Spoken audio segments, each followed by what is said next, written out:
Hello friends. अभी तक के एक्सेल सीरीज़ में हमने देखा कि अब हम किसी भी शीट को आसानी से प्रिंट कर सकते हैं, पर हमारे पास प्रिंट के अंदर एक और ऑप्शन होता है जो होता है पेज ब्रेक प्रीव्यू।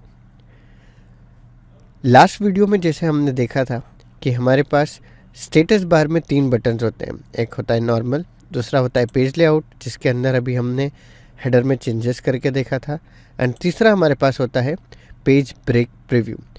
जैसे ही मैं पेज ब्रेक प्रीव्यू में जाता हूँ, आप देख सकते हैं कि स्क्रीन के ऊपर कुछ डैश ब्लू लाइंस आ गई और एक सॉलिड ब्लू लाइन आ गई। दरअसल ये हमको ये बताता है कि हमारा जो पेज है या हमारी जो एक्सेल शीट है वो हमारे प्रिंट के पेजेस में किस तरह से ब्रेक होगा।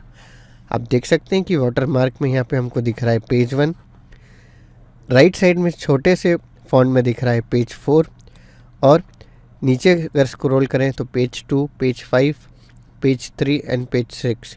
सो बेसिकली टॉप टू बॉटम पहले 1, 2, 3 आया, उसके बाद जो भी मेरे पेज से बाहर जा रहा था फिर वो 4, 5 और 6 पेजेस में आ गया। अब अगर मैं चाहता हूँ कि मेरा ये जो प्रिंट एरिया है ये एक ही पेज के अंदर आ जाए, तो सपोज़ मैं जी वाली जो कॉलम है उसको मैं हाइड कर देता हूँ, तो आप देख सकते हैं कि मेरा जितना भी एरिया जो बाहर जा रहा था वो सब कुछ एक ही पेज के अंदर आ गया। सो कई बार ऐसा होता है कि कुछ कॉलम्स के एडजस्टमेंट करने से आपके एक्सेल शीट के जो भी प्रिंट पैरामीटर्स थे वो एडजस्ट हो जाते हैं।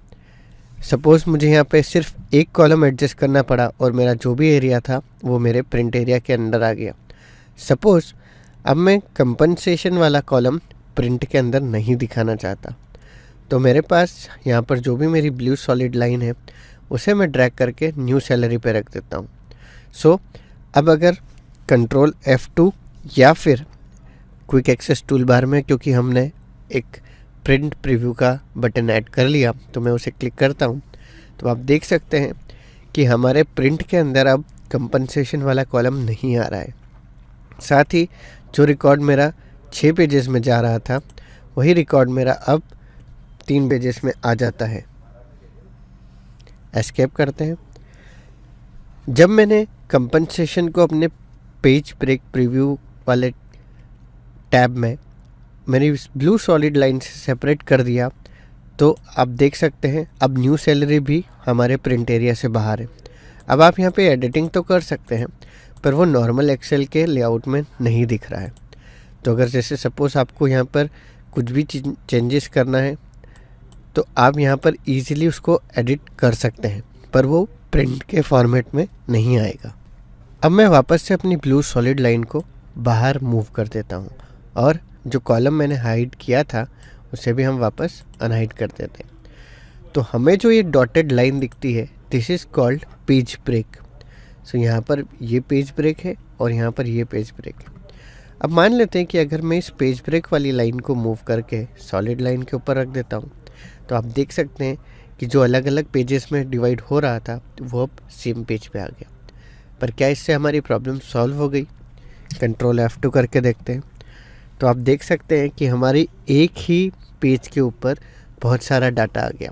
सपोज़ अगर मेरे पास यहाँ पे 4 और कॉलम होते और अगर मैं पेज ब्रेक को एडजस्ट करके यहाँ देखता, तो मेरी जो पेज है या मेरी जो प्रिंट है वो बहुत ज़्यादा क्राउडेड दिखती। मैं वापस से इसे कंट्रोल सेट कर देता हूँ। अब अगर सपोज़ मुझे सिर्फ सिलेक्टेड एरिया का प्रिंट लेना है, जैसे जो हम पहले देख रहे थे, सिर्फ मैं पेज 1 को सिलेक्ट करके उसका प्रिंट ले लेता हूँ, तो मैं इसे सेलेक्ट करूँगा और जैसे ही कंट्रोल F2 करूँगा तो यहाँ पर हमारे पास एक सेटिंग्स करके ऑप्शन है। इसके अंदर प्रिंट एक्टिव शीट्स आ रहा है। मैं इसे क्लिक करके प्रिंट सिलेक्शन करता हूँ।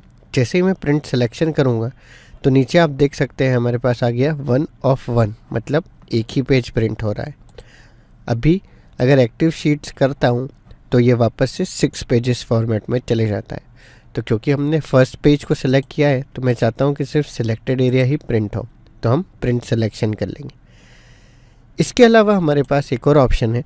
मैं यहाँ पर दे सकता हूँ पेजेस 1 to मैं जहाँ तक के पेजेस प्रिंट करना चाहता हूँ, अभी मुझे फर्स्ट पेज ही प्रिंट करना है, तो मैं पेज 1 ऑफ 1 करूँगा और अगर एक्टिव शीट को सेलेक्ट करूँगा तब भी वो मेरे फर्स्ट पेज को ही प्रिंट करेगा, क्योंकि यहाँ पर मैंने सेलेक्ट किया हुआ है।